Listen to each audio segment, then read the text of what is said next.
فيديو جديد ومنفذ بيع جديد. النهاردة المنفذ لمجموعة أبو رسلان، وهي شركة الحضري، جيلو بيلو، SCH، كرانتي تيب توب، واللي بدأ إنتاج من 1970، يعني أكتر من 50 سنة. وهم متخصصين في تصنيع جميع أنواع الأحذية والكوتشي والشبشب. لو أول مرة تشوفنا، إحنا قناة بتصور منافذ البيع لأي مصنع مهما كان المنتج، لدعم الصناعة المصرية وكمان لتوصيل المنتج بالمستهلك بشكل أسهل. يلا بينا نتفرج على المنفذ.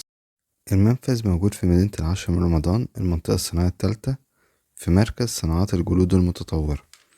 هنا هتلاقي بدل المعرض 2 لأبو رسلان بتشكيلة كبيرة جدا، بأسعار بتبدأ من 50 جنيه لكوتش الأطفال، وكمان بتبدأ من 85 جنيه للأحذية الرجالي والشبش رجالي. تشكيلة كبيرة وألوانهم كتير، موديلات الكلاسيك والكاجوال والكوتش رجالي، ومقاسات من 40 لحد 48.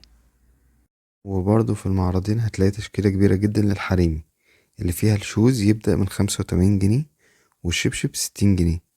شبشب اندور واوت دور، حاجة محترمة يعني. وممكن تعرف تفاصيل اكتر هتلاقيها في صفحتهم على الفيسبوك، واللينك موجود تحت الفيديو في الوصف. المنفذ هنا ممكن تتعامل نقدي او الكتروني عن طريق فودافون كاش. هقولك بقى تيجي المنفذ ازاي، بس الاول لو عجبتك فكرة القناة اشترك، وهتلاقي منافذ بيع كتير تشتري منها بسعر المصنع. ولو عجبك الفيديو دوس لايك، لو ما عجبكش دوس ديسلايك او لم يعجبني يعني، وقول في التعليقات ايه اللي مش عاجبك. مواعيد عمل المنفذ يوميا من الحد الخميس من 8 الصبح ل6 مساء. طب اروح المنفذ ازاي؟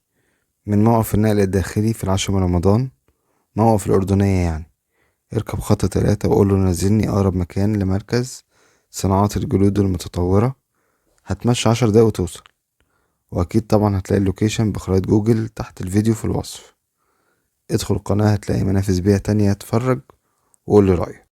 يمكن أول مرة أقولها، الفيديو ظالم والمنفذ يستحق الزيارة. كنا النهاردة في منفذ بيع مجموعة أبو رسلان. أشوفكم في فيديو جديد. سلام.